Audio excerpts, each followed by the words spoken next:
एक छोटी सी चीज़ को अगर छोड़ दें, एक बयान को छोड़ दें, तो पूरे इलेक्शन को अगर आप देखें तो आपको नहीं समझ में आएगा कि आप राजनीतिक विश्लेषक के तौर पर भी अगर आप बात कर लें कि बीजेपी ने ये गलती की, यहाँ गलती की, इस काम को नहीं करना चाहिए था।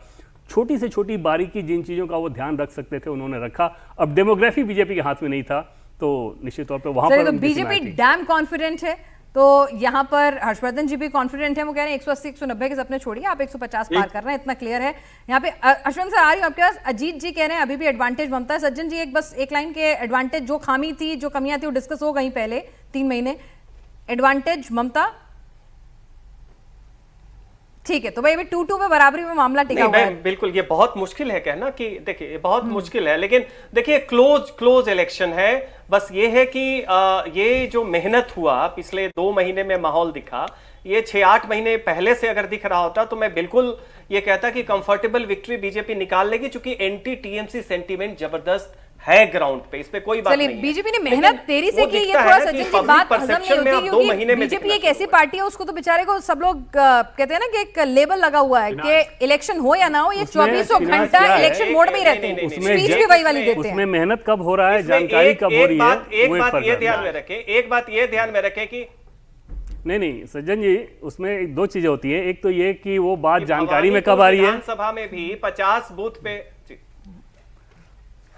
अब जिन लोगों को हम कह रहे हैं कि पिछले 3 महीने में जिन लोगों ने मेहनत की, वो पिछले 3 महीने से वहां पे नहीं है, तो ऐसा तो नहीं हो सकता ना कि अगर 2025 सितंबर से भूपेंद्र यादव वहां पे हैं तो बैठे थे, और सुनील बंसल तो 2.5-3 साल पहले से वहां से लगे हुए हैं। तो ये तो नहीं हो सकता ना कि अंतिम 3 महीने के लिए, अंतिम 3 महीने में चीजें इलेक्शन ऐसे ही लड़ी जाती है, 3 महीने दिखनी शुरू हो जाती है। बड़े बड़े नेता जब जाते हैं, फिर आप बात करते हैं, फिर पता करते हैं क्या हो रहा है। अन्यथा बीजेपी की तैयारी पिछले विधानसभा चुनाव के दिन के बाद से ही शुरू हो गई थी। ठीक है, कोर्स करेक्शन तो शुरू कर ही दिया था। तो अभी 2-2 वाला मामला है। हालांकि देवेंद्र का जो आंकड़ा है वो बीजेपी का आंकड़ा है, तो वो तो अपने लिए डैम कॉन्फिडेंट बता रही है बीजेपी। तुषार, आप यहाँ पे टाई ब्रेकर बन जाइए, बताइए एडवांटेज बीजेपी या एडवांटेज टीएमसी? देखिए, बहुत लोग ममता बनर्जी को एडवांटेज इसलिए भी देते हैं क्योंकि एक साइकोलॉजिकल एडवांटेज लोग मान के चलते हैं टीएमसी को है। वो कहते हैं कि देखिए माइनॉरिटी वोट है, कुछ सीटों पे हेड स्टार्ट है, कुछ डिस्ट्रिक्ट्स में हेड स्टार्ट है, तो एक ये साइकोलॉजिकल एडवांटेज लोगों के मन में टीएमसी के लिए नेचुरली आता है। मैं इस चीज को इस इलेक्शन में इतनी बड़ी एडवांटेज नहीं मानता। मेरा मानना है कि भाजपा ने काफी काम किया है, और जो मेरा कॉन्फिडेंस है भाजपा को लेकर वो इस चीज से आता है कि 2024 में जो 2021 का मोमेंटम था, 2016 से 19 से 21 तक, उस मोमेंटम को 2024 में आगे बढ़ाया है। और अब जैसे ग्राउंड पे एक सिचुएशन बनती जा रही है, ये पूरा इलेक्शन माइक्रो मैनेज हुआ है, बूथ से लेकर असेंबली तक ये माइक्रो मैनेज हुआ है। ये ऐसा इलेक्शन नहीं है कि बीजेपी एक रायते की तरफ फैल गई हो, बिल्कुल नहीं। ये केमिकल रिएक्शन की तरफ बहुत प्रिसाइज रहा है, और ऐसे ही इलेक्शन लड़ा जाना चाहिए था। तो मैं यहां कहूंगा this is mathematically BJP's election to lose. मैं बहुत रिस्पॉन्सिबली ये चीज कहूंगा कि अगर बीजेपी यहां से भी इलेक्शन हार जाती है तो बहुत ताज्जुब की बात है, बहुत हैरानी की बात होगी। तो इसलिए मैं कहूंगा एडवांटेज बीजेपी।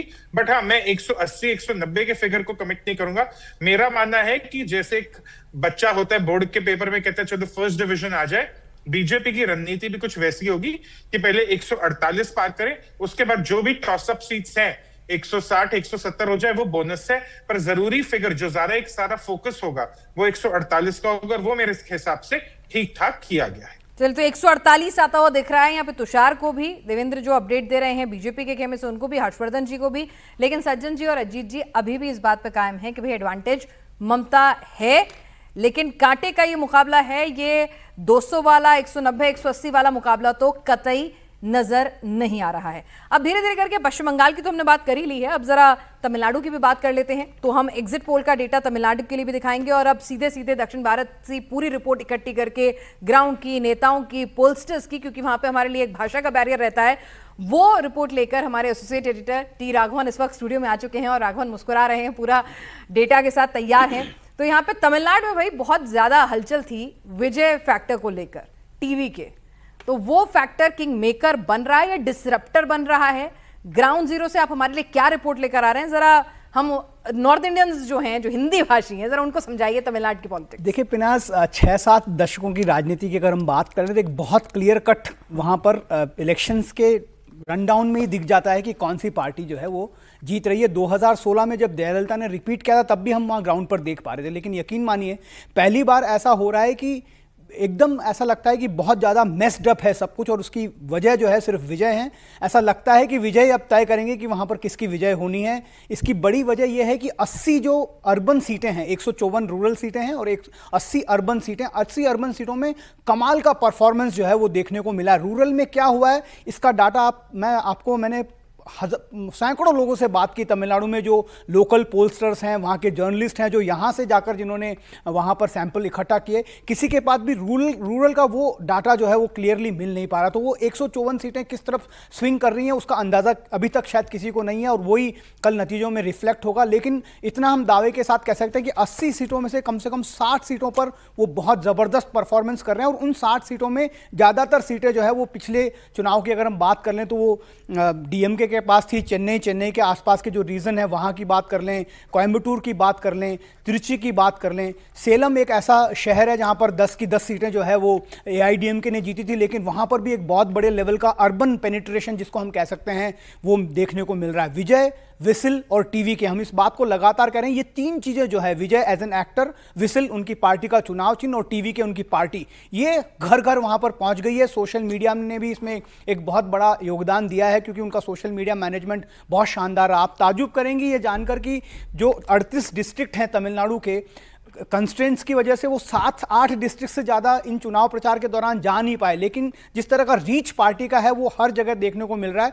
डिसाइड जो फैक्टर है, क्योंकि हमेशा हम देखते हैं कि वहाँ पर कॉम्बिनेशन काम करता है, अलायंस काम करता है, जो पार्टी जितना बड़ा गठबंधन बनाती है उसको एडवांटेज की बात होती है, लेकिन इस बार लग रहा है कि ये सारे बैरियर टूटे हैं। वहाँ पर जो कास्ट फैक्टर है वो भी ज़्यादा काम नहीं आ रहा है। वहाँ पर जो चुनाव हो रहा है वो यंगस्टर्स और विमेन ड्रिवन है। वो देखना होगा कि विमेन वोट को वो कितना अपनी तरफ लेकर जाते हैं, उसी पर ये डिपेंड करेगा कि वो किंग बनते हैं या फिर किंग मेकर बनते हैं।